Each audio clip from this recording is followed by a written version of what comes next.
I have never had a more complex relationship with an entity like that of the Jester. In its nature, it presents itself as the absurd rapid flipping of polarities I encounter day to day. I've encountered this entity many times since 2017, and it took me a while for me to understand what it was trying to communicate. At first, it was terrifying in some aspects, because it reminded you constantly of things you cannot control about the nature of consciousness and reality. It showed me the humor in darkness and the darkness in light, but in a way that was beyond extreme. Many people might say, this is good, that's bad, this is right, this is wrong. Well, the archetype of the Jester acts within the psyche as the one who pokes fun at subjects that would normally terrify the human ego. In that way, the Jester feels automatically evil, because it forces us in its influence to flip expectations beyond just a silly joke, to a point that can often leave individuals with a sense of madness and distress.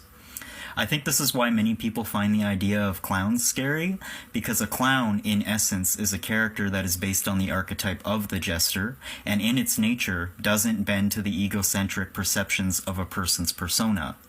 It deconstructs everything from political systems to societal norms until it is reduced to an image akin to a puppet show. In that context, one may feel they are being mocked or ridiculed mercilessly and reduced to nothing. That's why some people see the universe as a cruel joke. The strange part is that in its eternal laughter, it can also be extremely liberating to the individual who does not give in to the fear it may cause. I remember being in states of consciousness where I'm reduced to nothing, no time, no space, just void, and understanding the nature of the Jester was what made the experience less frightening in the end. Everything from petty arguments to personal mistakes become aligned with a clearer image that all the pain you feel and trouble you encounter isn't the be-all end-all after all.